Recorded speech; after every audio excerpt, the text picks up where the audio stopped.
বাংলাদেশের ক্রিকেট কাঠামোয় দীর্ঘদিন ধরেই ঘরোয়া লেভেলে পরিকাঠামোর ঘাটতির অভিযোগ রয়েছে। তবে সে ধারা থেকে নিজস্ব উদ্যোগে আলাদা পথে হাঁটছে বসুন্ধরা ক্রিকেট নেটওয়ার্ক।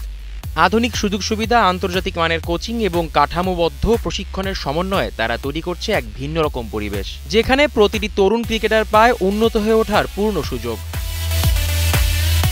এই উদ্যোগের কেন্দ্রবিন্দুতে আছেন রিচার্ড পাইবাস, যিনি দক্ষিণ আফ্রিকা, পাকিস্তান এবং ওয়েস্ট ইন্ডিজের জাতীয় দলের প্রধান কোচ হিসেবে কাজ করেছেন। এখন তিনি পুরো সময় দিচ্ছেন বসুন্ধরা ক্রিকেট নেটওয়ার্কের প্রতিটি স্তরে বয়সভিত্তিক ক্রিকেটের কারিগরি ও মানসিক দিক থেকে গড়ে তোলার কাজে। তার কোচিং দর্শনের মূলমন্ত্র ডিসিপ্লিন, ডেডিকেশন আর ক্রিকেটীয় বুদ্ধিমত্তা।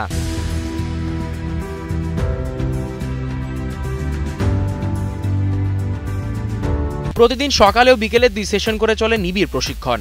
মাঠে গরম, রোদ কিংবা বৃষ্টিও থামাতে পারে না ছোট্টদের ক্রিকেট মনোনিবেশে। 8 থেকে 18 বছর বয়সী ক্রিকেটারদের জন্য নির্ধারিত আলাদা ট্রেনিং প্ল্যান, ফিজিক্যাল ফিটনেসের সঙ্গে টেকনিক্যাল ট্রেনিং এবং ম্যাচ অনুশীলন, সব মিলিয়ে প্রস্তুতি চলছে আন্তর্জাতিক মানের। শুধু খেলোয়াড় তৈরি নয়, বসুন্ধরা ক্রিকেট নেটওয়ার্কের লক্ষ্য আরও বিস্তৃত। বাংলাদেশের ক্রিকেট সংস্কৃতিকে আরও পেশাদার ও শক্ত ভিতের উপর দাঁড় করানো। এই চেষ্টায় একদিন জাতীয় দলের ভবিষ্যৎ তারকার জন্মস্থল হয়ে উঠতে পারে। জিসান আহমেদ, কালের কণ্ঠ।